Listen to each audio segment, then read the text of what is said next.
Hello, fellow gardeners. Well, we're back with you with another little segment of this, my life story. I'm sorry it's been a couple, 3 weeks that we've just been so busy. This is springtime, but anyway, forgive me for that. We'll try to make you another little segment now.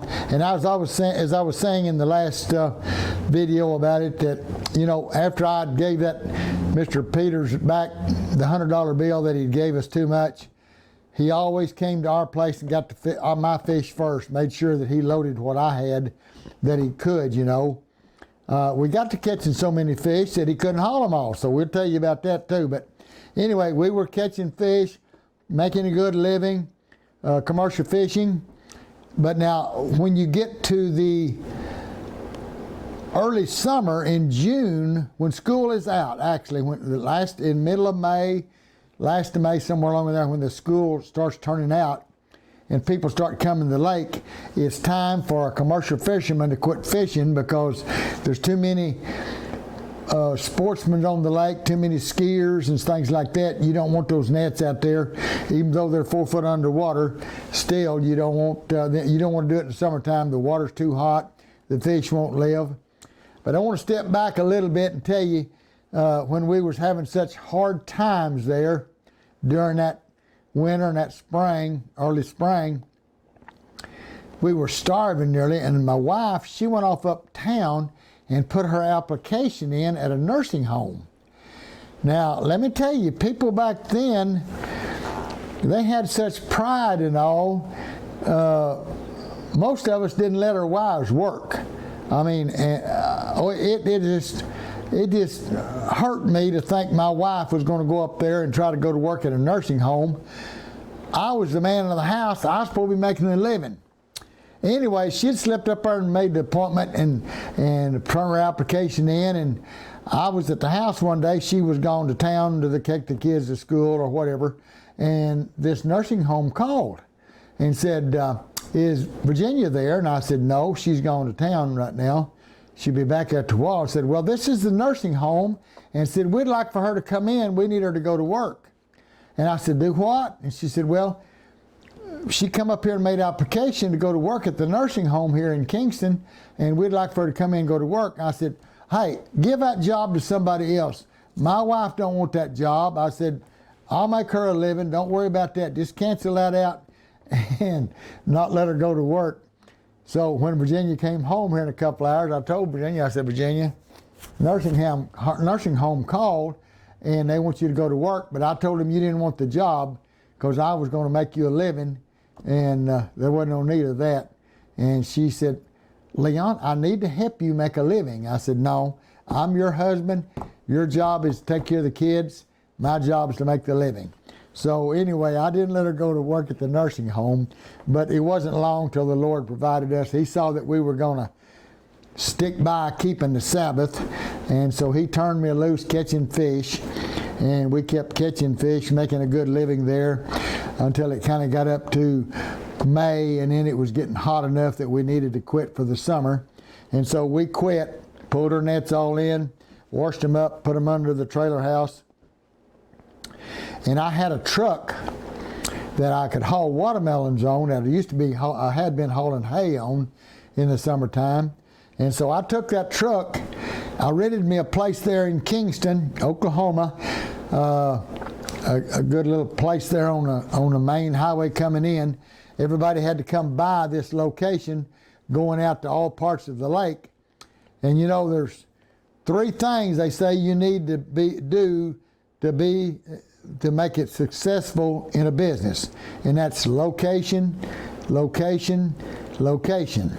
Well, that's true. You got to have a good location on a corner, usually thing, not in the middle of the block, but on a corner, and you have that good location.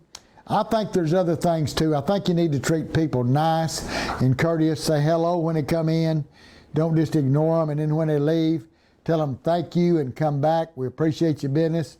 To me, that helps, and to be courteous to people, keep your place, looking nice. And what we had done, we rented this spot here on the corner, which was on the corner of a block, which was not being used. It was just growed up in weeds, and I rented this place off of a man there in town, and I went and mowed it up, built me a little shed building there on it.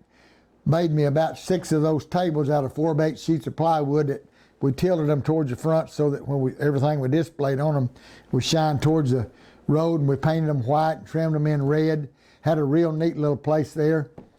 And so I went down south and got me a load of watermelons and brought them back, and we filled them 4 of them tables up with these watermelons. Now, right catty cornered across the road was a little filling station. I think it's a Phillips 66. Mr. Monroe, I think his last name was Russell, run that little station over there, and when he wasn't way busy with a customer, well, he'd sit there in that chair in front of his building and watch what's going on the road. And he watched us unload them watermelons over there and fill up 4 of them tables. And he come over and told me, he said, you know what, young man?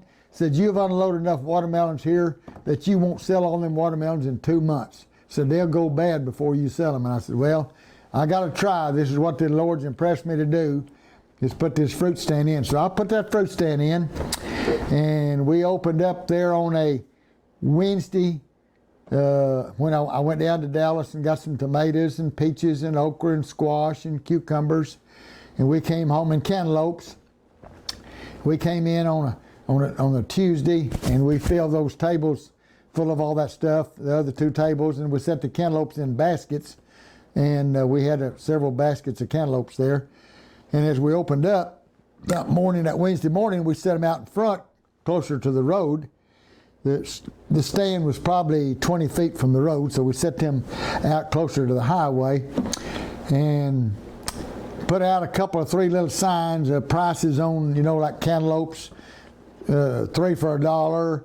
The little teeny ones, we priced them, I think, 10 for $1 on the little cantaloupes.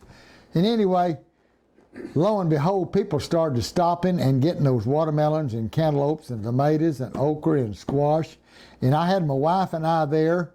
And of course, our kids were too small to work there. Jeff, he was old enough that he could help a little bit there. And I had a woman working for me there, a Mrs.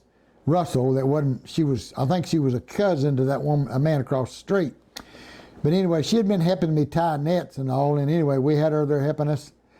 And you never saw so many people stopping, getting watermelons and cantaloupes and tomatoes.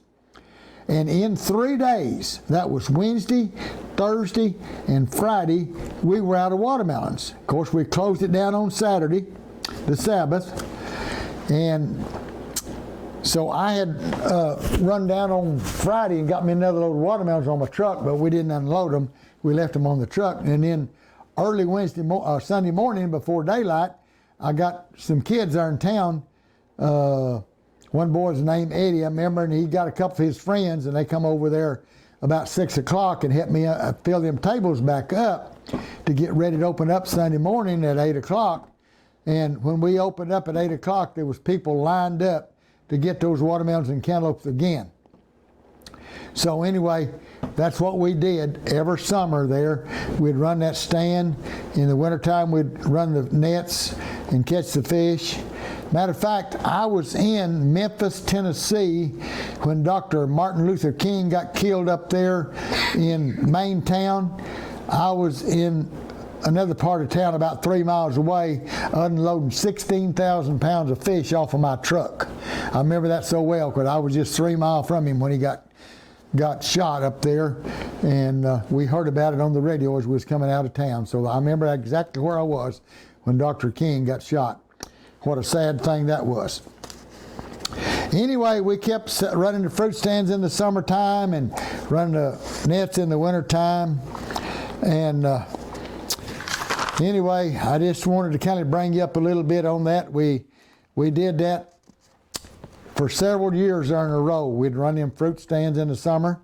And I also sold watermelons in Oklahoma City off the trucks because I got it where I had 2 women working there, and my wife would come help some. And of course, my son, he was old enough, but he usually went to Oklahoma City with me because we'd take a truckload of watermelons to Oklahoma City and sell on the wholesale farmers market up there in Oklahoma City. And there was about 16 to 20 trucks usually there every morning with watermelons or cantaloupes or corn or cucumbers or something. It was a big business back then to have fresh fruit. And I'd go south and get watermelons and bring them back in there. I had my brother-in-law, he had quit his he was a mechanic at the Chevrolet place in Wynnewood, and he'd take leave of absence when we started hauling produce in June, and he would help me drive. And anyway, we would drive down around San Antonio and get us a load of watermelons, and then drive back that night, sell them in Oklahoma City. That next day, we'd drive back that evening and load the next load. So we made a load every 2 days. So and from Sunday through Friday, we made 3 trips to San Antonio and back with watermelons and sold them. And then we was off on Saturday. You know, every Saturday we took off. And then we'd leave out Saturday night after sundown and drive down and load Sunday morning. Here we'd come back and then go back on Monday, come back and sell them on Tuesday, go back on Wednesday. And anyway, we made 3 trips every 6 days and took off every Saturday. The Lord never got me stuck, not one time. I remember a 4th of July up there at Oklahoma City, just the 2nd and 3rd day of July. I'd sent my brother-in-law down to get a load of watermelons on our truck. And here comes some watermelons in that this guy wanted to sell his load of watermelons. So I just bought his load of watermelons and backed him up to the dock. And then here was a guy came in with a load of cantaloupes, and I bought his load of cantaloupes and backed him up to the dock. And I know there on July the 3rd, we opened up at July the 3rd. It was on a Friday morning. We had 3 truckloads of watermelons that 2 I'd bought, and my brother-in-law came in with that 3rd one. So we had 3 loads of watermelons and 1 load of cantaloupes. And I prayed that morning. I said, Lord, I've got more watermelons and cantaloupes than I need, but you impressed me to buy these, and so now then help me sell them. And I had a man that come down on the docks there every morning and wanted to work. I had him working for me. I had my son, Jeff, and I had my nephew, Randy. And I want you to know, when sundown, right before sundown that Friday afternoon, we had sold all them watermelons. We had about 20 bushel of cantaloupes left in the truck. And here comes a man from Anadarko, drove up, and he said, Leon, I need some cantaloupes. You got any cantaloupes? And I said, yeah, I got a few. And he said, I need 20 bushel. I said, that's about what I got. And we went and sold him them cantaloupes, and it was exactly 20 bushel of cantaloupes. Now, friends, that doesn't just happen. The Lord plans things out like that. I can tell you story after story where those things worked out just like that, where we could always be sold out on Friday afternoon so we could come home and keep the Sabbath and then start back on Sunday again, start back a new week. That doesn't just happen. The Lord plans those things in your life. I can't give the Lord enough credit. He does things for you. When you live for Him, He will take care of you. That's all I can tell you. Yes, He's going to put struggles in your life, but the way you handle those struggles and take care of them is the way you get prepared, ready to leave this earth and live with God forever and ever. Thank you, friends, for listening. We'll get around and make you another video here in a few days. Thank you for watching. Subscribe, punch the button, ring the bell, and if you like it, we'll make you another video.